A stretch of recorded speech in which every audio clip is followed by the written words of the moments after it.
The council chamber floated in the darkness of space, a massive structure of crystalline metal that reflected the light of distant stars. Inside, representatives from 47 different alien species sat in circular tiers, all facing the center stage. The air processors hummed softly, mixing atmospheric requirements for beings who breathed everything from methane to pure oxygen. Ambassador Zekthor of the Crithian Dominion stood at the center platform. His forearms gestured dramatically as holographic images flickered to life above him. He was tall, nearly 3 meters, with scales that shimmered between blue and purple. His species had been part of the Galactic Council for over 6,000 years. They were respected. They were feared. Honored council members. Zekthor's voice boomed through the translation devices embedded in every seat. Today I bring grave news. A threat rises in Sector 447, on a world these beings call Earth. The hologram shifted, showing a blue and green planet swirled with white clouds. It looked peaceful, beautiful even. Many council members had seen thousands of worlds, but this one seemed particularly vibrant with life. They call themselves humans, Zekthor continued. Our surveillance has monitored them for 32 of their years. What we have discovered is disturbing. Another gesture, and the hologram changed. Now it showed cities, massive structures of metal and glass reaching toward the sky. Vehicles moved in organized patterns. Light sparkled across the dark side of the planet like scattered jewels. They are aggressive, Zekthor said. They fight among themselves constantly. Even now they maintain weapons capable of rendering their own world uninhabitable. Nuclear devices, chemical weapons, biological agents. They have almost destroyed themselves 3 times in the last century alone. Murmurs rippled through the council chamber. A representative from the peaceful Thelnari species, beings who resembled floating jellyfish, pulsed with concerned colors. But surely they are contained to their own world. Why should we intervene? Zekthor smiled, showing rows of sharp teeth. Because they are expanding, rapidly. The hologram showed spacecraft. They were crude compared to the sleek vessels of the Galactic Council, bulky and inefficient, but they existed. Humans had already placed stations around their world, had sent explorers to their moon, and had machines exploring the other planets in their system. In just 50 years, they went from primitive aircraft to orbital capability, Zekthor explained. They developed technology at an alarming rate, and look at this. New images appeared, military installations, soldiers training, weapons being tested, massive ships being constructed in orbital facilities. They are preparing for war. Zekthor's voice dropped lower. Not with each other, not anymore. They have united their world under a single banner, the United Earth Defense Council, and our intelligence shows they have detected our surveillance. That caused a stir. Several council members leaned forward. The Vexnar representative, an insectoid creature with multiple eyes, clicked its mandibles nervously. They have no faster-than-light technology. How could they detect our probes? They are clever, Zekthor admitted. Dangerously so. They noticed patterns in their cosmic background radiation, tiny anomalies. They concluded correctly that someone was watching them, and instead of attempting contact, they began militarizing in secret. More images flashed above the assembly. Research facilities, development programs, artificial intelligence systems that made some of the older species uncomfortable. They have created thinking machines, Zekthor continued. They experiment with genetic modifications. They push the boundaries of their technology with reckless abandon. If we wait another 50 years, they will have faster-than-light travel. If we wait 100, they will be a threat to established systems. If we wait 200, he let the silence speak for him. The council speaker, an ancient being whose species was so old no one remembered their world of origin, raised one withered hand. What do you propose, Ambassador Zekthor? Preemptive pacification, Zekthor said bluntly. We have done this before with other aggressive species. Surgical strikes against military installations, occupation, reduction of population to manageable levels. We integrate them slowly into galactic society under supervision. In a few generations, they become peaceful, productive members of the Council. You speak of genocide, the Thelnari representative pulsed in angry red hues. I speak of prevention, Zekthor countered. Better to clip the claws of a predator while it is young than face it when fully grown. These humans are dangerous. Every simulation we run shows the same result. If left unchecked, they will disrupt the galactic order. They will fight. They will refuse to submit to Council authority. They are too aggressive, too independent, too warlike. The debate lasted for 3 hours. Voices rose and fell. Some species argued for peaceful contact, for diplomacy, for offering the humans a chance to join the galactic community willingly. But others, especially those who had benefited from the Council's previous pacification campaigns, voted with the Crithians. In the end, 47 species voted yes. Only 3 voted no. It was decided Earth would be pacified. Supreme Commander Vraltek stood on the bridge of his flagship, the Inevitable Conquest, and watched as the Armada assembled. 500 warships gathered in formation, representing 23 different species. It was the largest fleet assembled in 3 centuries. Vraltek was Crithian, like Ambassador Zekthor, but where the ambassador was a politician, Vraltek was a warrior.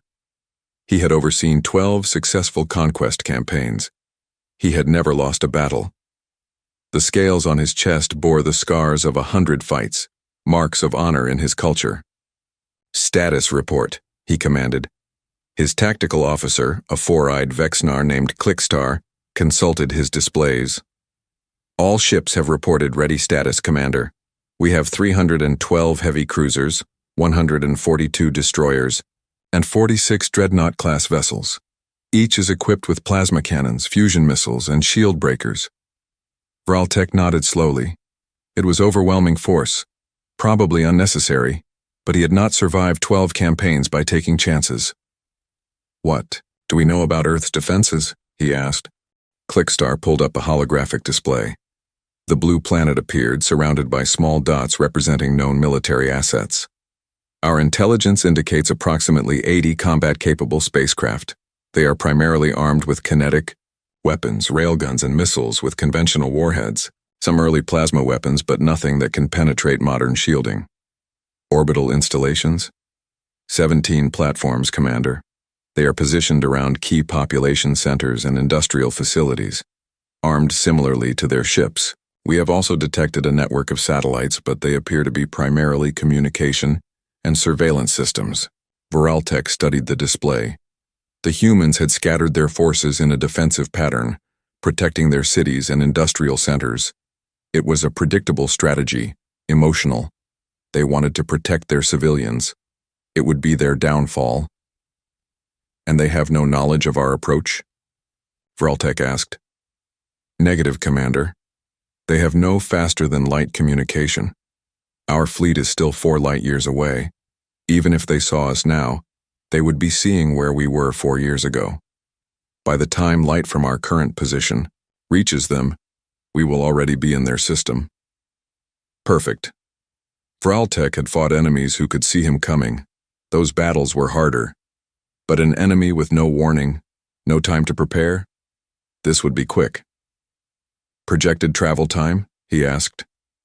6 weeks at current speed, Commander. We will emerge at the edge of their system here. Clickstar highlighted a point beyond the orbit of the 9th planet. From there, it is a 3-day journey to Earth itself. Vraltek began formulating his battle plan. Standard doctrine for pacification. Achieve orbit, destroy any defending forces, and then begin systematic bombardment of military installations. Once the humans' ability to fight was eliminated, ground forces would secure major population centers. Occupation would follow. The humans would likely attempt to negotiate once they realized the situation was hopeless. Some always did. Vraltek would accept their surrender, of course. The Council preferred integration to extinction when possible, but terms would be harsh. Earth would be disarmed completely. Their population would be reduced to sustainable levels. Their leadership would be replaced with council-approved overseers. In a few generations, humans would be just another member species. Peaceful, obedient, controlled. Communications send to all ships, Vraltek ordered. We depart in 1 hour. Battle Plan Theta 7. Inform all commanders that I expect minimal casualties and maximum efficiency. This is a pacification, not a war. We are not here to destroy the humans, but to civilize them. Yes, Commander, the communications officer responded. Vraltek turned back to the viewport, watching the assembled might of 23 different species. 500 warships, each more advanced than anything the humans possessed. It was like bringing a fusion cannon to a knife fight. The inevitable conquest thrummed beneath his feet as its engines came to full power. One by one, the other ships in the armada did the same. Space itself seemed to bend around them as faster than light drives engaged. They would arrive at Earth in 6 weeks. The humans would never know what hit them. Admiral Sarah Chen sat in the deep command center beneath Colorado, staring at the message on her screen. Around her, the United Earth Defense Council chamber buzzed with quiet activity. Staff members moved between stations, voices kept low despite the tension in the air. The message had come from Deep Space Probe 47, one of hundreds of automated sensors humanity had scattered throughout the outer solar system over the past 15 years. It was garbled, partially corrupted by some form of interference. But the core data was clear enough. Massive energy signatures, multiple sources, moving toward the solar system at faster than light speeds. Someone was coming. Chen was 53 years old, a career military officer who had risen through the ranks during the unification wars, when Earth's nations had finally realized they needed to work together or die separately. She had seen combat. She knew what it meant when an enemy approached with overwhelming force. "How long?" she asked quietly. Dr. James Okonkwo stood beside her, his dark eyes reflecting the glow of the display screens. He was the head of DARPA's Xeno Warfare Division, a department that officially didn't exist. Based on the energy readings and estimated speeds, 5 weeks, maybe 6. "Can we be sure they're hostile?" Okonkwo's laugh was bitter. "They're bringing an armada, Admiral. Hundreds of ships. If they wanted to talk, they'd send a diplomatic vessel, not an invasion force." Chen nodded slowly. She had known this day might come. They all had ever since 15 years ago when Earth's deep space monitoring systems had detected anomalous readings that suggested someone, somewhere, was watching them. That discovery had changed everything. In secret, away from public knowledge, Earth's governments had united under a single directive: prepare for contact. But not peaceful contact. Prepare for war. Because any species that watched another species in secret, that studied them without making contact, was not interested in friendship. They were interested in intelligence, in tactical assessment, in determining whether humanity was a threat or an opportunity. "Activate mousetrap," Chen said quietly. The words hung in the air. Around the command center, officers stopped what they were doing. Everyone knew what that meant. Okonkwo nodded and moved to a secure terminal. He placed his hand on the biometric scanner and spoke clearly. "Authorization Okonkwo Delta 7. Activate Project Mousetrap. Full implementation." The screen flashed. Red, then green. All across Earth, hidden systems that had been dormant for years suddenly came to life. Military commanders received encrypted orders. Civilian governments began implementing carefully rehearsed emergency protocols. And in secret bases on the Moon, Mars, and hidden throughout the asteroid belt, weapon systems that officially didn't exist began powering up. Chen stood addressing the officers in the command center. "Ladies and gentlemen, this is what we've been preparing for. Someone out there has decided that humanity needs to be dealt with. They're bringing an armada to do it. But they're going to learn something today." She paused, meeting the eyes of her officers one by one. "They're going to learn that humans don't roll over when threatened. They're going to learn that we've been ready for this. And most importantly, they're going to learn that Earth is not helpless. She turned back to the displays, watching as status reports flooded in from around the solar system. Hidden bases reporting ready, stealth ships disengaging their camouflage for systems checks before going dark again. Weapons platforms that had been disguised as asteroids coming online. The aliens thought they were attacking a primitive, unprepared world. They were walking into a trap. "Let them come," Chen said, softly. "We'll give them a welcome they'll never forget." The emergency session of the United Earth Defense Council began within an hour of Admiral Chen's activation order. In the secured chamber deep beneath the mountains of Colorado, holographic representations of world leaders flickered into existence around the circular table. Presidents, prime ministers, chancellors, and generals all summoned on the highest priority alert. Premier Jiang Wei of the Asian Coalition spoke first, his aged face creased with concern. "Admiral Chen, you have activated Mousetrap.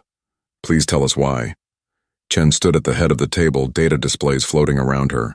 Deep Space Probe 47 detected an approaching fleet. Estimated 500 vessels arriving in 5 to 6 weeks. Given the size and composition of the force, we must assume hostile intent. The chamber erupted. Questions flew from every direction. President Okoro of the African Union raised his hand for silence. 500 ships? Admiral, we have 80 combat vessels. Even with our hidden assets, we're talking about a massive numerical disadvantage, which is exactly what they're counting on, Dr. Okonkwo interjected, stepping forward. Let me explain what's actually been happening for the last 15 years. He gestured, and a timeline appeared in the center of the table. In 2232, we detected the first surveillance probe. It was subtle, nearly invisible, but it was there. Someone was watching us. We've been tracking similar probes ever since. Whoever they are, they've been studying us for at least 3 decades. And you didn't think to inform us? Premier Jiang's voice was sharp. We informed those with clearance, Okonkwo replied calmly. Project Mousetrap was classified at the highest level for a reason. If our watchers suspected we knew about them, they might have acted sooner or changed their approach. We needed them to underestimate us. General Martinez of the America's Defense Force leaned forward. So what exactly is Mousetrap? Okonkwo smiled, grimly. Mousetrap is based on a simple principle. Our enemy has been watching us, studying our capabilities, assessing our threat level, so we gave them exactly what they expected to see. A divided, chaotic species with modest military capabilities, barely capable of defending our own orbital space. Another gesture, and new images appeared. They showed Earth's visible military assets. The 80 warships orbiting the planet. The 17 orbital defense platforms. The scattered bases on the Moon and Mars. This is what they see, Okonkwo continued. Primitive kinetic weapons, early plasma technology, defensive formations protecting population centers, a species that's barely achieved spaceflight, let alone posed a threat to anyone else. And the reality? President Okoro asked. Okonkov's smile widened. The reality is that for 15 years, every major government on Earth has been funneling resources into hidden military development. We've built weapons platforms inside hollowed-out asteroids. We've constructed shipyards on the far side of the Moon where their probes can't see. We've developed AI-controlled drone swarms, railgun networks with 100 times the power of what we've displayed, and experimental energy weapons that our visitors have no idea exist. The displays changed, showing the true extent of Earth's military capabilities. Hidden bases throughout the solar system. Stealth ships that had been operating in silence for years. Weapons platforms disguised as mining facilities or research stations. Admiral Chen took over. Our visible fleet of 80 ships? They're real, but they're also decoys. Our actual combat fleet numbers 230 vessels, all equipped with weapon systems our visitors have never encountered. We've been letting them watch us fight each other with restraint, using only conventional tactics. They have no idea what humans are capable of when we stop holding back. Chancellor Muller of the European Federation shook his head in disbelief. This is insane. You're telling me we've been running a 15-year deception operation against an alien species? Actually, Okonkwo said, we've been doing exactly what humans have always done best. We've been hunting, And the first rule of hunting is to make the prey think they're the predator. Chen pulled up a tactical display. Here's what's going to happen. When the alien fleet arrives, they'll see exactly what they expect. Our visible forces will scatter, appearing to panic. We'll broadcast evacuation, orders, show civilian chaos, make it look like we're a frightened, disorganized species with no real defense plan. But we'll be watching them, Okonkwo added, learning their formations, their tactics, their weapons capabilities, and we'll be positioning our hidden assets. When they commit to their attack, when they move close to Earth to begin their bombardment, we spring the trap, Chen finished. We hit them from every direction at once. Hidden platforms, stealth ships, drone swarms, weapons they've never seen before. We turn their invasion into an ambush. Premier Zhang studied the tactical display carefully. This is a massive risk, Admiral. If your plan fails, if they're more capable than you anticipate, Earth will be defenseless. With respect, Premier, Earth is already being attacked, Chen replied. They're bringing 500 ships to pacify us. That's not a word that suggests negotiation. Our choice is to fight smart or die predictably. I choose to fight smart. The council debated for another 2 hours, but in the end, the decision was unanimous. Mousetrap would proceed. Earth would spring its ambush. As the holographic representatives faded, Chen turned to Okonkwo. I hope we're right about this. We are, he assured her. We've spent 15 years studying every piece of data we could gather about galactic technology. We know their strengths, but more importantly, we know their weaknesses. Which are, they've been advanced for so long that they've forgotten how to innovate under pressure, Okonkwo explained. Their weapons, their tactics, they're all refined versions of the same basic principles. Energy weapons that can be shielded against, plasma that dissipates over distance, fusion missiles that can be intercepted. They fight in predictable patterns because those patterns have always worked. And we fight differently, Chen said. We fight like humans, Okonkwo confirmed. Asymmetric warfare, deception, using physics as a weapon instead of just energy. Our railguns fire solid projectiles at relativistic speeds. There's no shielding against kinetic energy. Our nuclear weapons don't rely on sophisticated technology, just raw destructive power.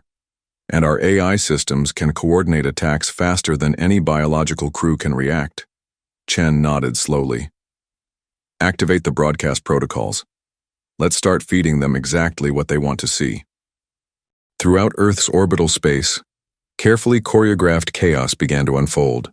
The UEDF destroyer Thunderstrike broke formation suddenly, its engines firing erratically as it moved away from Earth. To alien sensors watching from light years away, it would look like panic, like a ship fleeing without orders. In reality, Captain Rodriguez was positioning his vessel exactly where Admiral Chen's battle plan required. He would be part of the first wave, the scattered defenders, who would draw the alien fleet into optimal attack range. On the moon, Commander Petrov oversaw the staged evacuation of Tycho Base. Personnel rushed to shuttles. Equipment was hastily abandoned. Lights flickered and died in certain sections. The alien surveillance would see a colony in panic, abandoning their homes in fear. But deep beneath the surface, in levels the aliens had never detected, crews were bringing online the most powerful weapons humanity had ever built. The railgun network could accelerate projectiles to 10% of light speed. At that velocity, even a small slug of metal could devastate a capital ship. Radio transmissions flooded Earth's communication networks. News broadcasts showed panicking crowds, military spokespeople giving contradictory orders, government officials fleeing to bunkers. Social media exploded with fear and confusion. All of it was theater. In Beijing, Mumbai, New York, Lagos, and São Paulo, civilians went about their lives normally, unaware that the broadcasts showing their cities in chaos were completely fabricated. The real population had been briefed months ago. If an attack came, they would shelter in place. But there would be no panic, no evacuation, no breakdown of order.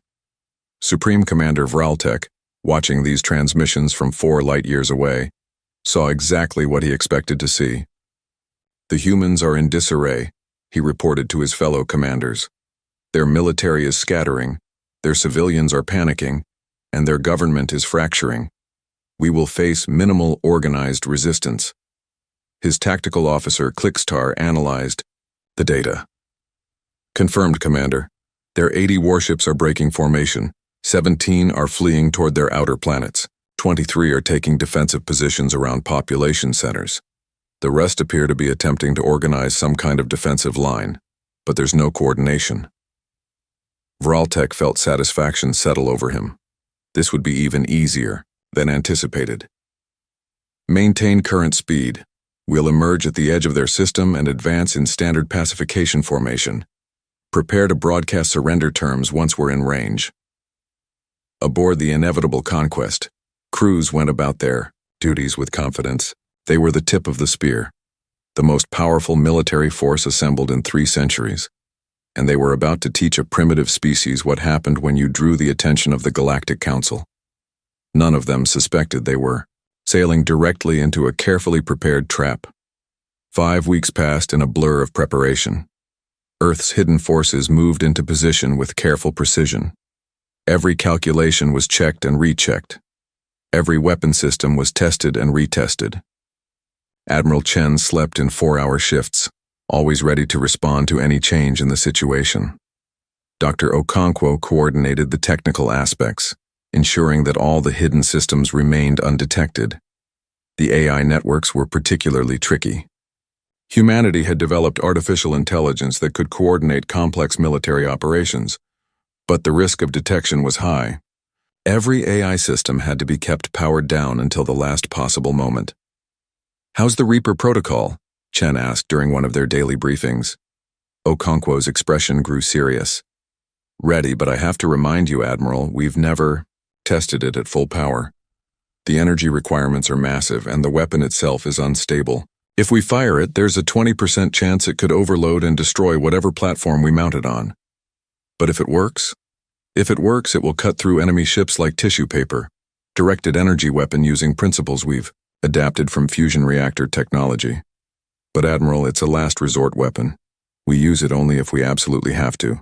"Understood," Chen agreed. "What about the drone swarms?" 15,000 units ready to deploy. Each one is autonomous, can coordinate with the others through quantum encrypted communications, and is equipped with shaped charges designed to breach ship hulls. They're small enough that enemy sensors will have trouble tracking them all, and fast enough that point defense systems will be overwhelmed. Chen allowed herself a small smile. In ancient times, humans used to hunt mammoths with spears. The mammoth was bigger, stronger, had better natural weapons. But humans hunted in packs, used strategy, used tools. The mammoth always lost. "Let's hope our visitors don't know that history," Okonkwo said. On the 5th week, Deep Space Probe 47 detected the alien fleet entering the edge of the solar system.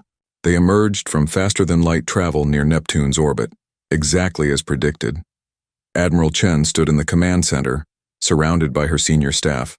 Display screens showed real-time data from every sensor in the solar system.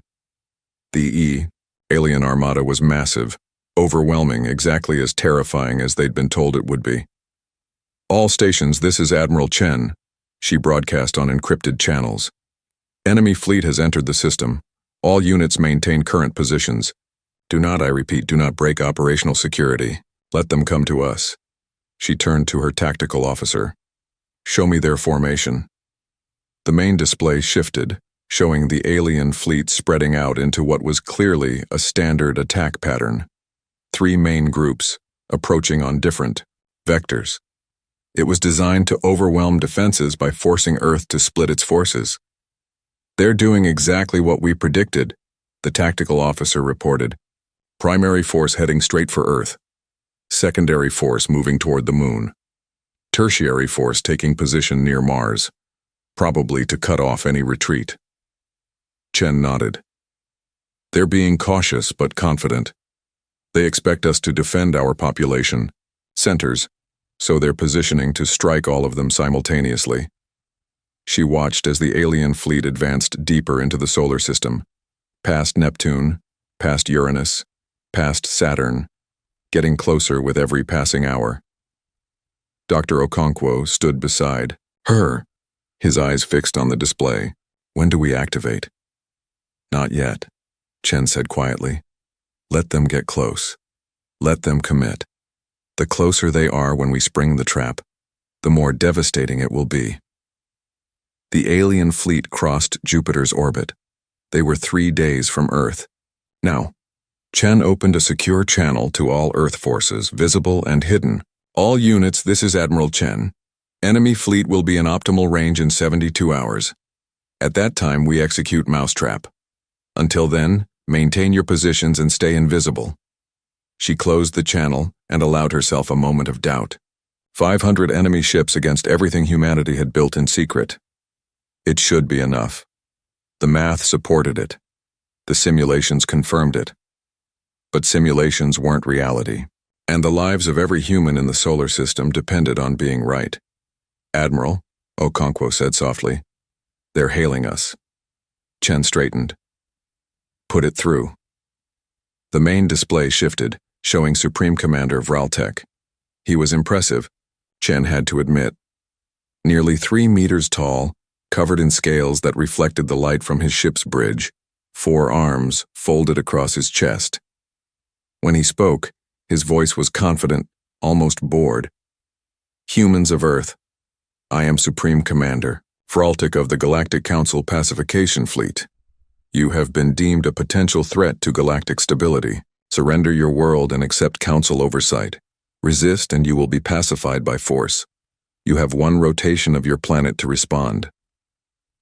The transmission ended. Chen looked around at her officers. Some looked angry, some looked frightened. All of them looked determined. Draft a response, Chen ordered. Tell them we need time to consider, request additional information, ask for proof of authority. Standard diplomatic stalling tactics. And if they don't give us more time? Her communications officer asked. Admiral Chen smiled coldly. Then we give them something they'll remember forever. We show them that humanity didn't come from a peaceful world. We evolved as hunters, as warriors, as survivors, and we're about to remind the galaxy what that means. She turned back to the display, watching the alien fleet approach. They thought they were predators coming to cull a weaker species. They were about to learn who the real predators were. The alien armada crossed Mars's orbit in perfect formation. Supreme Commander Vraltek stood on the bridge of the inevitable conquest, watching the blue planet grow larger in the view screen. Earth hung in space like a jewel, unaware of the judgment, descending upon it, or so he thought. Status of human forces? Vraltek demanded. Clickstar consulted his displays, his 4 eyes moving independently across multiple readouts. The 80 human vessels are scattered and disorganized, Commander. 17 are still attempting to flee toward the outer system. 23 have formed defensive clusters around major population centers. The remaining 40 are trying to establish a defensive line between us and Earth, but their formation is chaotic. Vraltek nodded with satisfaction. Everything was proceeding exactly as planned. The humans were panicking, making emotional decisions, trying to protect their civilians instead of mounting an effective military defense. It was a common mistake among primitive species. Deploy the fleet in attack formation Delta 3, he ordered. Primary force will engage Earth's orbital defenses. Secondary force will neutralize the moon installations. Tertiary force will remain in position near Mars to intercept any retreating vessels. The armada split into 3 groups. 200 ships angled toward Earth itself, moving into bombardment positions. 100 ships turned toward the moon, where human colonies and military platforms clustered. The remaining 200 ships took up blocking positions near Mars. Admiral Chen watched this maneuver from her command center deep beneath Colorado. Around her, dozens of officers monitored displays showing every ship movement, every energy signature, every communication burst from the alien fleet. They're doing exactly what we predicted, her tactical officer reported. Splitting into 3 groups, focusing on our visible assets. Dr. Okonkwo stood at his own station, fingers dancing across holographic controls. All hidden assets report ready status, Admiral. We can activate on your command. Chen felt her heart pounding. This was it. 15 years of preparation, all coming down to the next few minutes. If she had miscalculated, if the aliens were more capable than anticipated, humanity would be wiped out. But if she was right, she opened a secure channel that reached every hidden installation, every stealth ship, every weapons platform that officially didn't exist. All units, this is Admiral Chen. Execute mousetrap. I repeat, execute mousetrap. All units engage on my mark. She watched the alien fleet continue its advance. The primary force was now entering high orbit around Earth. Perfect attack position for orbital bombardment. They thought they had won. 3, 2, 1. Mark. Everything happened at once. Phobos, the tiny moon of Mars, suddenly split open like a hatching egg. What the aliens had assumed was a natural satellite revealed its true nature. The interior was hollow, converted over years into a massive weapons platform. Railgun batteries that had been hidden beneath a thin shell of rock swiveled into position and opened fire. Solid tungsten slugs, each one weighing several tons, accelerated to 10% of light speed. At that velocity, they crossed the distance to the alien tertiary force in seconds. The aliens' energy shields, designed to deflect plasma and fusion weapons, did nothing against pure kinetic energy. The first slug hit a Crithian heavy cruiser, dead center. The impact released more energy than a small nuclear weapon. The ship didn't explode. It simply ceased to exist, vaporized instantly along with its crew of 300. Before the aliens could react, 15 more slugs tore through their formation. Ships died without time to even send distress signals. Supreme Commander Vraltek saw the tertiary force's status indicator suddenly blink to red, then black, gone. 16 ships destroyed in the first 3 seconds. What was that? He roared. Where did that attack come from? Mars's moon, Commander. Clickstar's voice was panicked. It's a weapons platform. The humans hollowed it out and... He never finished. All across the solar system, humanity's trap sprang shut. The asteroid belt came alive. What the aliens had assumed were natural rocks suddenly activated drives and weapon systems. 78 warships that had been hiding in plain sight, their surfaces camouflaged to look like asteroids, dropped their disguises and engaged engines. These were the real Earth warships. Larger than the defenders the aliens had been watching, armed with weapons humanity had kept secret. They had been waiting in the asteroid belt for weeks, undetected, patient. Now they struck. The tertiary force near Mars, already reeling from Phobos' attack, found itself surrounded. Human ships attacked from all directions, their railguns firing non-stop. The aliens tried to return fire, but their plasma cannons were designed for ship-to-ship combat at medium range. In the close-quarters chaos, they were almost useless. Meanwhile, around Earth, the moon revealed its own secrets. Commander Petrov had been waiting for this moment. The evacuation of Tycho Base had been a performance. Now, hidden doors opened. Across the lunar surface, missile silos rose from beneath layers of regolith. Defense turrets that had been dormant for years hummed to life. And from 3 hidden hangar bays carved into the far side of the moon, 15,000 autonomous combat drones launched simultaneously. They were small, each no bigger than a motorcycle, but they were fast and numerous. Guided by AI systems that could coordinate their movements with inhuman precision, they swarmed toward the alien secondary force like a cloud of mechanical hornets. The aliens' point defense systems opened fire, destroying dozens of drones. But for every drone destroyed, 10 more closed in. They were too many, too fast, moving in patterns that seemed random but were actually calculated to overwhelm targeting systems. The drones reached the alien ships and clamped on with magnetic grips. Shaped charges detonated against hulls, boring through armor. Some drones found engine ports and detonated inside propulsion systems. Others targeted weapons batteries, sensor arrays, communication antennas. Within minutes, the secondary force was blind, crippled, and in chaos. Vraltek watched his carefully planned invasion disintegrate into disaster. Half his forces were engaged in desperate defensive battles. His tertiary force was being torn apart near Mars. His secondary force was drowning in drones. And his primary force, the 200 ships he personally commanded, hadn't even engaged yet. All ships, defensive formation, he ordered. Activate full shields. Target those drones and— Commander, new contacts. Clixitar screamed. Earth's orbital space, multiple signatures emerging. On the displays, the 17 defense platforms that the aliens had mapped around Earth suddenly began moving. They weren't platforms. They were ships, stealth ships that had been pretending to be stationary installations, and they were heavily armed. Admiral Chen allowed herself a grim smile. Now let's see how they handle the real Earth defense fleet. The stealth ships dropped their camouflage completely. These were humanity's pride, warships that combined every advancement human engineers had made in secret over 15 years. Their hulls were coated in radar-absorbing materials. Their engines produced minimal heat signatures. And their weapons, the lead ship, UEDF Indomitable, Chen's personal flagship, opened fire with its main railgun.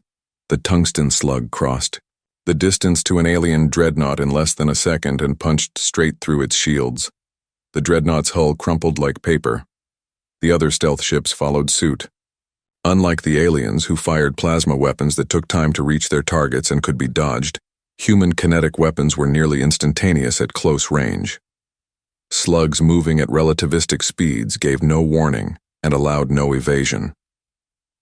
Vraltek's primary force tried to return fire, but they were in disarray. They had expected to be bombarding stationary targets, not fighting mobile warships in close quarters. Their formation was designed for offense, not defense. All ships, break orbit, reform it. Another alarm blared. Clixitar's voice had gone from panicked to terrified. Commander, detecting weapons platforms throughout the asteroid belt. Multiple fixed installations coming online. They're everywhere. The asteroids that weren't ships were weapons platforms. Humanity had seeded the entire inner solar system with hidden defenses.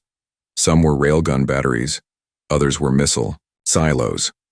A few were even more exotic experimental weapons that Dr. Okonkow's teams had been developing. And all of them opened fire simultaneously. The alien armada, which had approached Earth expecting an easy victory, found itself in a killing field. Kinetic weapons struck from impossible angles. Missiles that had been drifting silently in space for weeks suddenly activated and slammed into ships. The humans' AI-coordinated attacks meant that every weapon, every drone, every ship was working together with perfect precision. The aliens, used to fighting in large formations with predetermined tactics, couldn't adapt. Their ships collided with each other trying to evade. Their communications were jammed by human electronic warfare systems. Their sensors were confused by chaff and decoys. In the first 20 minutes of combat, 180 alien ships were destroyed. Another 70 were damaged and drifting. The rest were scattered across Earth's orbital space, trying desperately to regroup. Supreme Commander Vraltek watched in horror as his fleet status board turned red. 300 ships lost or crippled in 20 minutes, against an enemy he had been told was primitive and unprepared. Fall back, he ordered. All ships withdraw to Mars orbit. We regroup and— Commander, we can't. Clixitar gestured at the tactical display with all four arms. The humans have mined the exit vectors. There are nuclear devices on delayed detonation timers drifting along every escape route. Vraltek stared. It was impossible. How could they have known exactly where his fleet would try to retreat? How could they have positioned mines along paths his fleet hadn't even entered yet? The answer was simple and terrifying. The humans had predicted everything. They had studied how the Galactic Council fought, had analyzed attack patterns from previous pacification campaigns, and had prepared for exactly those tactics. They had built their trap not around their own doctrine, but around the aliens' doctrine. A new transmission cut across all channels. Admiral Chen's voice, calm and cold. Supreme Commander Vraltek, this is Admiral Sarah Chen of the United Earth Defense Force. You came here to pacify us, to teach us a lesson, to show us our place in your galactic order. On the main view screen, Chen appeared. She was smaller than Vraltek, a full meter shorter, her frame appearing fragile compared to his armored bulk. But her eyes burned with intensity. You forgot to do your research, she continued. You watched us for 30 years, but you only saw what we wanted you to see. You thought we were primitive, divided, weak. You thought we would panic when your fleet arrived. Behind her, the tactical displays showed the ongoing battle. Human ships moving in perfect coordination. Alien ships dying by the dozen. We are hunters, Commander. We evolved on a planet where we were not the strongest, not the fastest, not the most naturally armed. So we learned to think, to plan, to use tools and tactics. We learned to hunt prey that was bigger and more dangerous than us. And we always won. Vraltek felt something he had not felt in decades of combat. Fear. You came to our home, Chen said, her voice dropping to barely above a whisper but carrying absolute authority. You brought an armada to threaten our families, our children, our world. You expected us to surrender or die. She leaned forward, and Vraltek saw in her eyes something that made his blood run cold. It was the look of a predator that had cornered its prey. Instead, you're going to learn why you should never threaten Earth. You're going to learn that humans don't just fight back. We win. And then we make sure you never forget it. The transmission ended. Vraltek looked around his bridge. His crew was in shock. His tactical officer was trembling. His weapons officer was staring at displays showing impossible damage estimates. Commander, Klickstar said quietly, we have lost this battle. We must negotiate. Negotiate? Vraltek wanted to roar defiance, but his voice came out hollow. How can I negotiate? I command the greatest military force assembled in 3 centuries. I have never lost. I cannot. Commander, his communications officer interrupted. We're receiving surrender requests from our own ships. Multiple species are breaking formation, requesting permission to withdraw. The Thelnari contingent is broadcasting white peace signals. The Vexnar ships are powering down weapons. The coalition was breaking apart. The member species had joined this campaign expecting an easy victory. Faced with devastating losses, they were abandoning the fight. Vraltek looked at the tactical display one more time. His grand armada, the fleet that was supposed to civilize a primitive species, was shattered. 300 ships destroyed, another 100 damaged. And the humans? They had lost perhaps 20 vessels. 20 against his 500. It wasn't a battle. Admiral Chen had been right. It was an execution. Send a transmission, Vraltek said, his voice barely audible. Request terms. The mighty Krithian warrior who had conquered 12 worlds lowered his head in defeat. On Earth, Admiral Chen received the message and smiled coldly. Now, she said to her officers, now we make sure they understand exactly what happens when you threaten humanity. The battle for Earth had lasted 23 minutes from first shot to Vraltek's surrender request, but the war was far from over. Admiral Chen stood in the command center, studying the tactical displays. The alien fleet was broken, but not destroyed. Approximately 300 ships remained combat-capable, though many were damaged. They were scattered across Earth's orbital space, some attempting to regroup, others drifting without orders as their crews struggled to comprehend their defeat. Status of our forces? Chen asked. Her tactical officer pulled up the data. 23 ships lost, Admiral. 41 damaged but operational. The drone swarms have suffered 60% casualties, but the remaining units are still functional. Hidden platforms at 97% operational status. We're in good shape. Chen nodded. Good shape. They had just defeated an invasion force 5 times their visible size and lost only 23 ships. But 23 ships meant thousands of human lives. Thousands of people who had believed in the plan, trusted in the strategy, and paid the ultimate price. She would mourn them later. Right now, she had a war to finish. Tactical, I want a threat assessment. Which alien ships are still capable of threatening Earth? The display shifted, highlighting vessels in red, yellow, and green. Red for immediate threats, yellow for potential threats, green for non-combatants. Approximately 60 ships still have full weapons capability, the tactical officer reported. Most of those are attempting to withdraw toward Mars. Another 80 have partial weapon systems but are protecting damaged vessels. The remainder have signaled surrender or are attempting to flee the system. Dr. Okonkwo appeared at Chen's side. We're receiving multiple transmissions from the alien fleet. Several species are broadcasting on open channels, requesting immediate cessation of hostilities. The Thelnari are offering formal surrender. The Vexenar are claiming they were coerced into joining the fleet. Coerced or not, they came here to destroy us, Chen said coldly. But we're not going to slaughter them. That's not who we are. However, we are going to make sure they understand the consequences of threatening Earth. She opened a command channel. All Earth forces, this is Admiral Chen. Battle plan shift to pursuit and containment.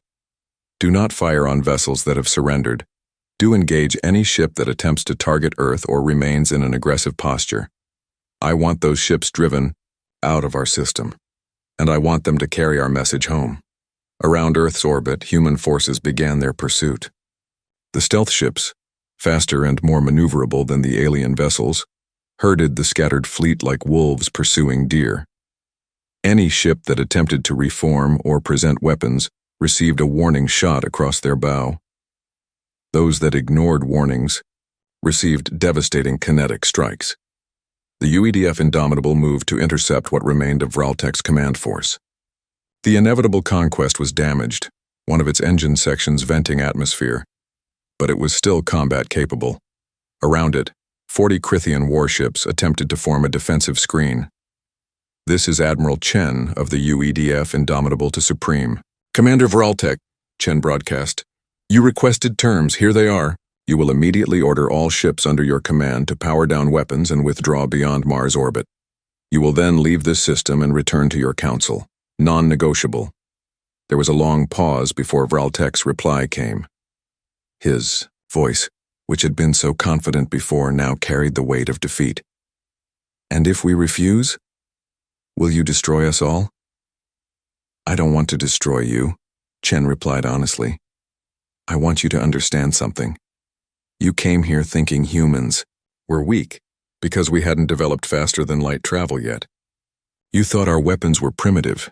You thought we would be easy to conquer.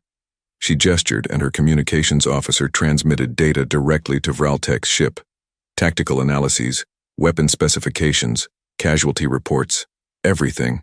That proved how thoroughly humanity had outmaneuvered them.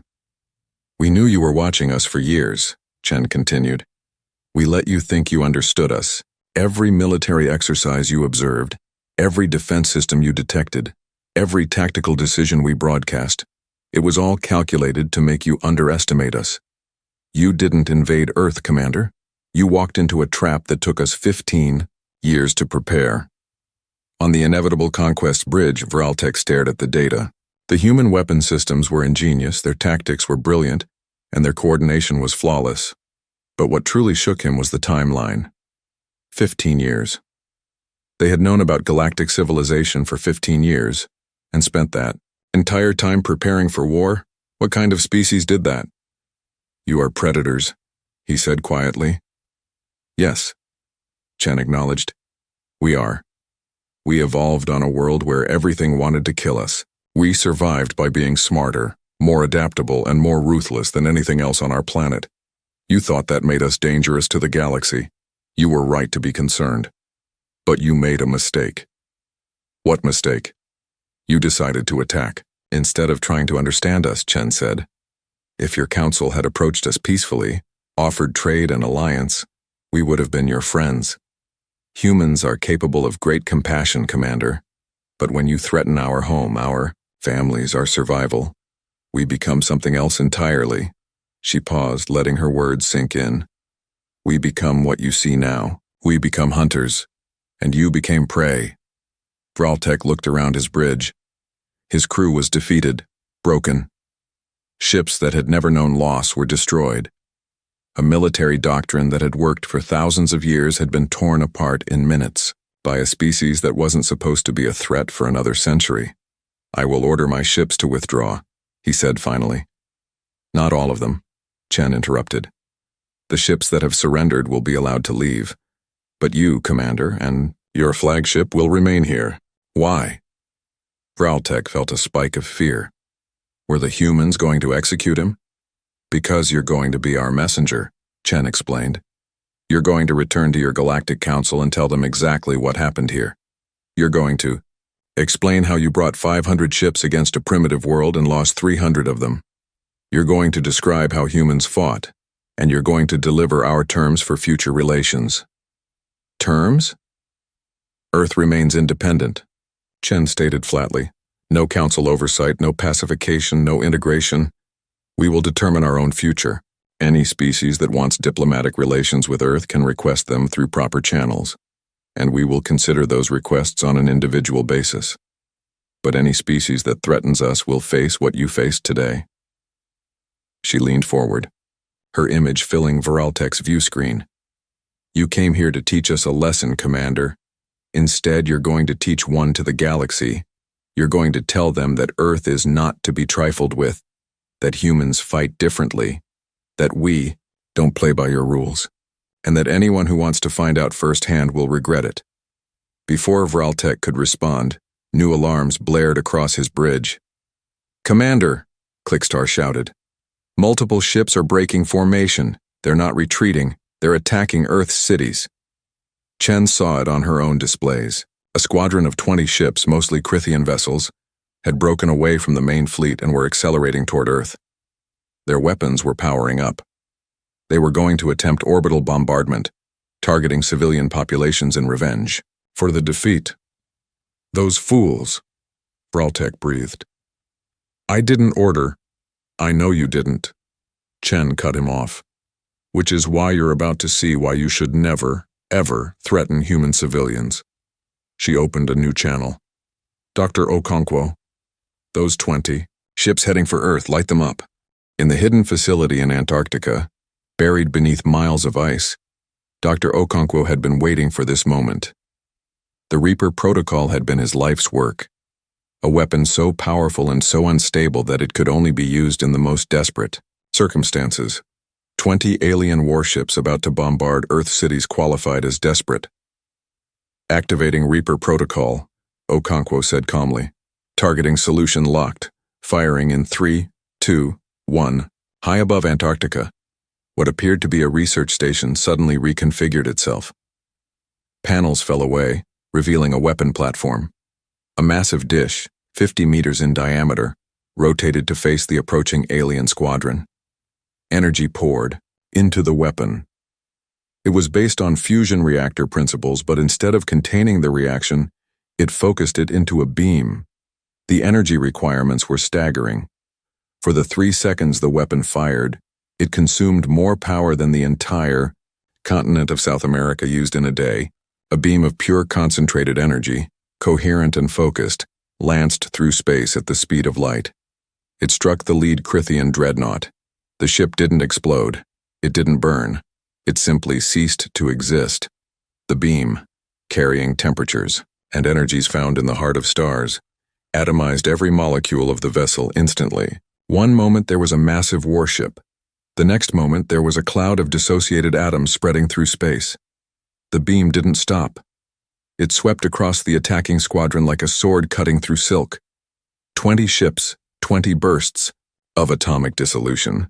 In less than 5 seconds, the entire attack force was simply gone. Then the weapon overloaded. The research station in Antarctica exploded in a cascade of secondary failures, the platform collapsing into the ice. The Reaper Protocol had worked exactly once and destroyed itself in the process, but it had made its point. On the inevitable conquest, every member of Vraltek's crew stood in shocked silence. They had just witnessed a weapon that made their own plasma cannons look like children's toys, a weapon that the humans had kept hidden until the very moment they needed it. How many of those do you have? Vraltek asked, his voice hollow. Just the one, Chen admitted. And it destroyed itself firing. But you don't know that's true. Do you? For all you know, we have dozens of them hidden all over the solar system. You'll never know what we're really capable of, Commander. That's the lesson here. You studied us for 30 years and didn't learn anything important. She let that sink in, then continued in a softer but no less intense voice.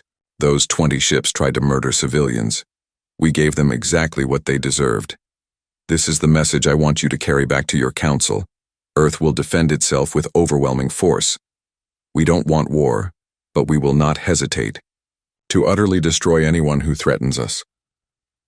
Throughout the solar system, the remaining alien ships were receiving the same message in the most brutal way possible. Human forces pursued them relentlessly, not to destroy them but to drive them out. Ships that attempted to regroup were broken apart. Vessels that tried to hide in asteroid fields were flushed out. The message was clear: leave now or die. Within 6 hours, the surviving alien fleet had been pushed beyond Mars' orbit. Within 12 hours, they had crossed the asteroid belt. Within 24 hours, they were fleeing toward the edge of the solar system, desperate to reach a distance where they could safely engage their faster-than-light drives. Admiral Chen watched them go from her command center. Around her, her officers were exhausted but victorious. They had done the impossible. They had defended Earth against overwhelming odds.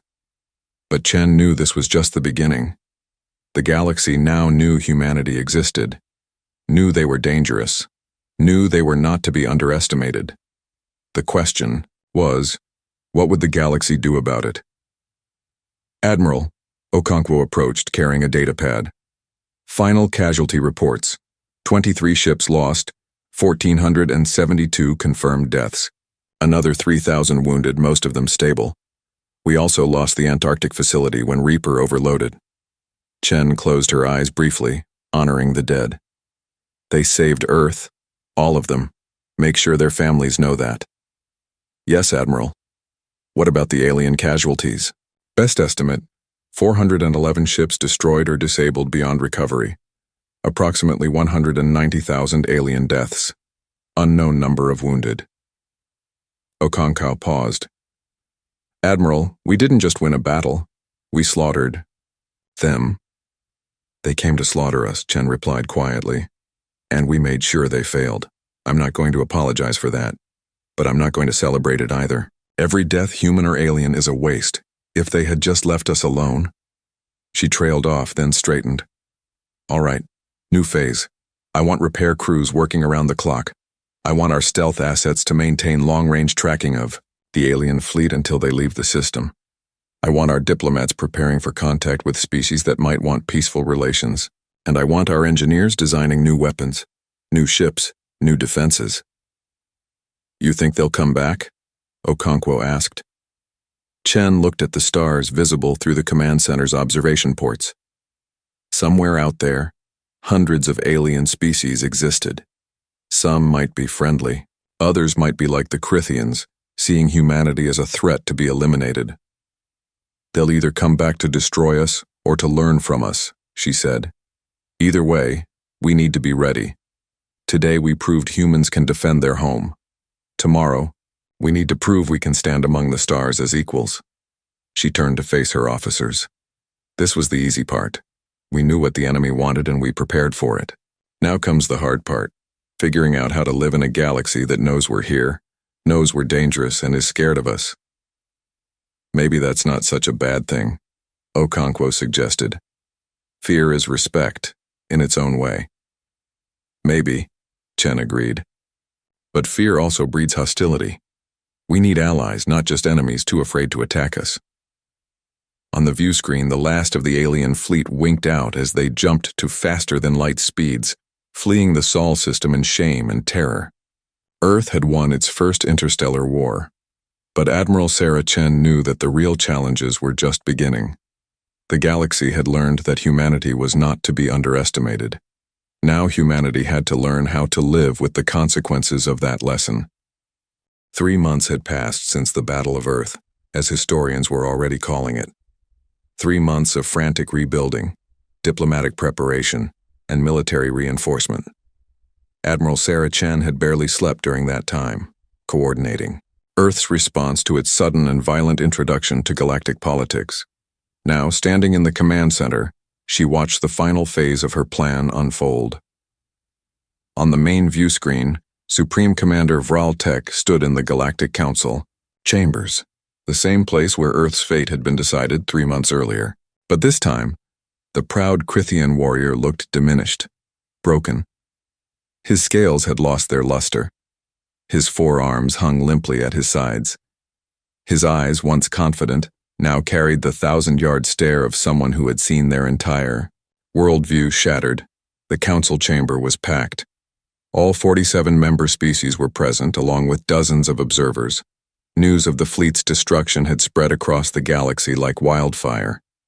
Everyone wanted to hear firsthand what had happened. The council speaker, that ancient being whose species was lost to history, raised one withered hand for silence. The murmuring crowd fell quiet immediately. Supreme Commander Vraltek, the Thew speaker's voice was thin but carried authority. You led a pacification fleet of 500 ships against Earth. You were expected to return victorious in a matter of days. Instead, you returned 3 months later with 89 damaged vessels, and tales of catastrophic defeat explain. Vraltek stepped forward slowly. In the command center on Earth, Admiral Chen watched intently. This was the moment everything had been building toward. The battle had been won with weapons and tactics, but the war would be won with words and perception. Honored Council, Vraltek began, his voice barely above a whisper. I come before you not as a commander, but as a witness to our own arrogance and the consequences of underestimating an unknown species. He gestured, and holographic displays appeared above the council chamber, showing Earth from orbit. Beautiful, vibrant, seemingly peaceful. This is Earth, Vraltek continued. Home to approximately 10 billion humans.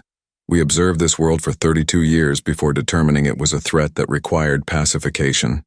We watched their wars, their weapons development, their expansion into their own solar system. We concluded they were dangerous, but primitive. We believed they could be easily controlled. His voice grew stronger, tinged with bitter irony. We were wrong about everything. New images appeared. The alien fleet approaching Earth in perfect formation, confident and overwhelming. Then the ambush. Phobos splitting open, revealing massive weapons. Asteroids transforming into warships. The moon launching swarms of drones. The carnage that followed. The council chamber erupted in shocked exclamations. Many of the delegates were seeing this footage for the first time, and the devastation was stunning. They knew we were coming, Vraltek said over the noise. Not just suspected. They knew, and they spent years preparing. Everything we observed, everything we analyzed, was part of an elaborate deception. They let us see a weak, scattered defense force while hiding their true capabilities. Ambassador Zekthor, who had argued for the pacification campaign, stood abruptly. This is impossible. Our surveillance was thorough. How could they have hidden all of this? Because they are more clever than we gave them credit for, Vraltek replied coldly. Because they understood how we think, how we fight, how we make decisions. And they used that understanding against us. The holographic display shifted, showing the tactical analysis of the battle. The way humanity had positioned its forces, predicted alien movements, and executed an ambush that turned a 5-to-1 numerical advantage into a massacre. They fought like nothing we have ever encountered, Vraltek continued. Our weapons rely on energy on plasma infusion. Theirs rely on physics. They accelerate solid projectiles to relativistic speeds. There is no shield against kinetic energy. Our ships were designed to fight in open space at medium range. They forced us into close quarters where our advantages meant nothing. He paused, his voice dropping. In 23 minutes of combat, we lost 300 ships, not damaged, not disabled, destroyed, atomized, gone. We lost another 100 ships throughout the day as we attempted to flee. In total, 411 vessels were destroyed, and approximately 190,000 personnel died. The silence in the council chamber was deafening. And the humans? The council speaker asked quietly. Their casualties? 23 ships, Vraltek said. Less than 1,500 dead. They achieved a kill ratio of nearly 20-to-1.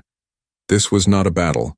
This was an execution, carefully planned and flawlessly executed. The holographic display changed again, and suddenly Admiral Chen's recorded message began playing. Every delegate in the chamber could see her, small by many species standards but radiating authority and cold determination. Honored Council, Chen's recorded voice began. I am Admiral Sarah Chen, Commander of the United Earth Defense Force. By now you know that your fleet failed in its mission to pacify my world. I want to make sure you understand why. The display shifted to show Earth's history. Wars, conflicts, struggles for survival. Images of humanity fighting with primitive weapons, then more advanced ones constantly adapting and innovating. We evolved on a world where survival was never guaranteed, Chen explained. We were not the strongest species on our planet, not the fastest, not the most naturally armed, but we were the smartest. We learned to use tools, to plan, to coordinate in groups, to turn our environment into a weapon. We became apex predators not through physical superiority, but through intelligence and adaptability. New images showed humanity reaching space, building stations, exploring their solar system. When we detected your surveillance 32 years ago, we had a choice, Chen continued. We could attempt peaceful contact or we could prepare for war. We chose to prepare, not because we are inherently violent, but because any species that watches another species in secret, that studies them without making contact, is clearly assessing them as a potential threat or target. The delegates shifted uncomfortably. Several species that had participated in the surveillance exchanged guilty looks. So we prepared. Chen's voice grew harder. We studied your technology as best we could. We analyzed your military doctrines from historical records we discovered. We developed weapons specifically designed to counter what we believed you would bring. And we staged an elaborate deception, making you think we were weaker than we were. Footage of the battle played again, but this time from human perspectives. The careful positioning of forces, the timing of the ambush, the coordination between different units. It was clear that every element had been planned to the smallest detail. You underestimated us, Chen said bluntly. You thought primitive weapons meant primitive tactics. You thought lack of faster-than-light travel meant lack of strategic thinking. You thought defensive positions around our cities meant we were emotionally driven and easy to manipulate. Every assumption you made was wrong. She leaned forward, and the intensity in her eyes made even the recorded image powerful. This is what I want your council to understand. Humans fight differently. We don't match force with force. We find weaknesses and exploit them. We use deception, ambush, and psychological warfare. We study our enemies and adapt faster than they can respond. This is how we survived on Earth. This is how we fought each other. And this is how we will fight anyone who threatens us. The image shifted to show the Reaper protocol firing, atomizing the 20 ships that had attempted to target Earth's cities. You saw what happened to the ships that tried to kill our civilians, Chen said coldly. That weapon destroyed itself in the firing and was the only one of its kind. But you don't know that for certain. You'll never know what other weapons we have, hidden. What other surprises we've prepared. That uncertainty will haunt you. She paused, then her expression softened slightly. But I'm not here to threaten you. I'm here to propose terms for coexistence. Earth wishes to remain independent. No council oversight, no integration, no pacification. We will handle our own affairs. However, we are not opposed to diplomatic relations with species that approach us peacefully and respect our sovereignty. The council chamber's massive doors appeared in the hologram, and Chen gestured toward them. Any species that wants trade, cultural exchange, or alliance can send diplomatic delegations to Earth. We will consider each request individually. We are capable of being friends and allies, but we are also capable of defending ourselves with overwhelming force. The choice of which humanity you meet is entirely up to you. Her expression hardened again. But make no mistake, any species that threatens Earth, that attempts what your council attempted, will face the same fate as Supreme Commander Vraltek's fleet. We will not hesitate. We will not hold back. And we will make sure you regret it. The hologram shifted, one final time, showing Earth from orbit, now visibly bristling with defenses that humanity no longer bothered to hide. You wanted to eliminate us because you thought we might become dangerous in the future, Chen concluded. Congratulations. You made us dangerous right now. You taught us that the galaxy is hostile and that we cannot rely on anyone but ourselves for protection. You created the very threat you sought to prevent. Now you have to live with what you created. The message ended. The holographic display faded. The council chamber remained silent for a long moment. Then the Thelnari delegate, the floating, jellyfish-like being, pulsed with colors that translated as deep shame. We were warned, it said softly. Some of us argued against this action. We said that pacification was wrong, that peaceful contact should be attempted first. But we were outvoted. And now we pay the price, the Vexnar delegate clicked. 400 ships lost, 190,000 dead. And for what? The humans are still independent, still armed, and now they know we are hostile. Ambassador Zekthor, who had championed the pacification campaign, stood slowly. His scales had turned pale, a sign of distress in Crithian physiology. I believed we were preventing a threat. I studied the humans, analyzed their conflicts, their weapons development. Everything suggested they would be dangerous. They are dangerous, Vraltek said quietly. But we made them our enemies when they could have been our friends. That is, my true failure. Not losing the battle, but making war inevitable when peace was possible. The council speaker raised its hand again. Supreme Commander Vraltek, you have delivered the humans' message. What is your personal assessment? Can we trust them? Can we coexist with them? Vraltek considered carefully before responding. Honored Speaker, I believe the humans meant every word. They will defend themselves without mercy against any threat. But they are not mindlessly aggressive. They offered surrender terms to our ships. They could have destroyed my flagship, but they let me live to deliver this message. They could have pursued our retreating forces beyond their system, but they let us go once we fled. He gestured at the now empty holographic space where Chen's message had played. They are warriors, yes. Perhaps the most dangerous warriors in the galaxy, but they also showed restraint when they could have chosen vengeance. I believe if we approach them peacefully, they will respond peacefully.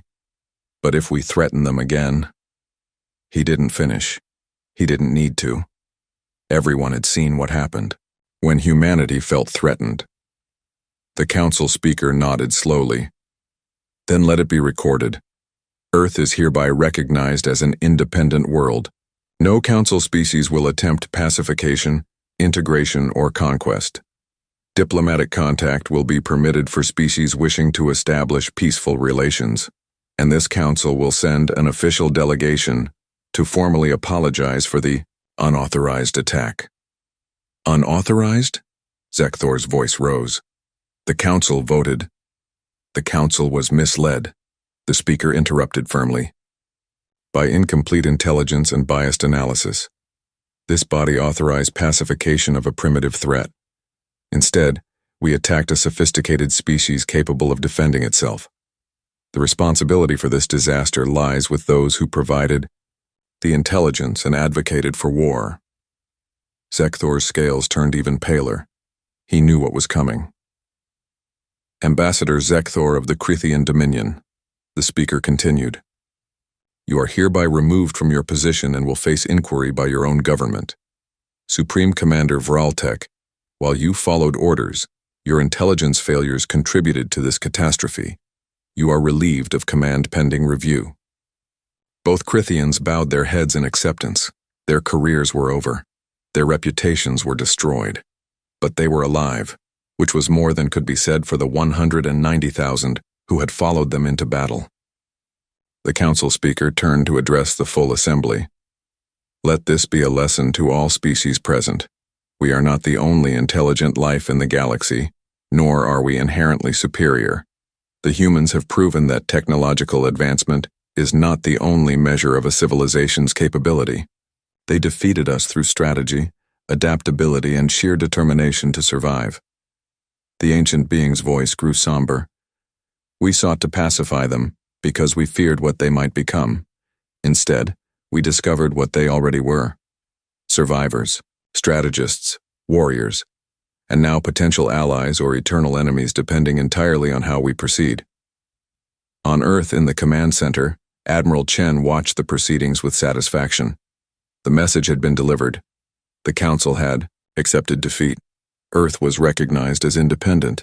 Dr. Okonkwo stood beside her. We did it. We actually did it. Humanity is safe. For now, Chen replied. This was just the first test. There are thousands of species out there. Some will respect us, some will fear us, some will hate us. We need to be ready for all of them. Are we going to build more ships, more weapons? Okonkwo asked. Yes, Chen confirmed. But we're also going to build diplomatic corps, trade delegations, cultural exchange programs. We proved we can fight. Now we need to prove we can coexist. She turned away from the view screen showing the council chambers. The galaxy just learned that humanity is not to be trifled with. But if that's the only thing they know about us, we'll end up in an arms race that benefits no one. We need allies. We need trade partners. We need to show them that humans can be friends as well as warriors. You think they'll forget what we did to their fleet? Okonkwo asked skeptically. Chen smiled slightly. I don't want them to forget. I want them to remember forever that humans can be dangerous when threatened. But I also want them to see that we can be valuable allies, innovative traders, and interesting neighbors. Fear is a good foundation, but we can't build a civilization on fear alone. She looked around the command center at her officers, the men and women who had helped pull off the most successful ambush in military history.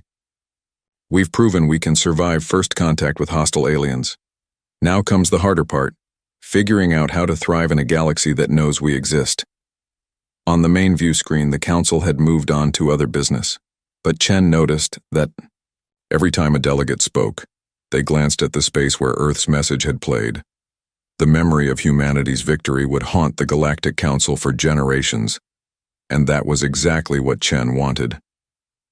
3 months ago, Earth had been a secret, a primitive world that the Council thought it could simply erase. Now Earth was a name that carried weight, a species that commanded respect, a force that could not be ignored or underestimated. Admiral Sarah Chen allowed herself a moment of satisfaction. Then she got back to work. There were diplomatic protocols to establish, trade agreements to negotiate, and 1,000 other details involved in integrating a species into galactic civilization on their own terms. The Battle of Earth was over, but humanity's real journey into the stars was just beginning. In the command center's observation deck, looking at the stars, Chen made a silent promise to all the humans who had died defending their world. You saved us. You gave us a chance to stand among the stars as equals, not as conquered subjects. We will honor your sacrifice by building a future worthy of the price you paid. Outside, Earth spun silently in space, its new defense platforms glittering like a steel crown. The planet that had been marked for pacification now bristled with weapons and determination. The galaxy had learned its lesson. Earth was off limits. And humanity, the species that had evolved as hunters on a dangerous world, had proven that they could hunt among the stars as effectively as they had hunted on their home planet. The universe had wondered if they were alone. Now they wondered if they should have left humanity alone. It was too late for that. Earth was on the galactic stage now, and humanity would never be ignored again.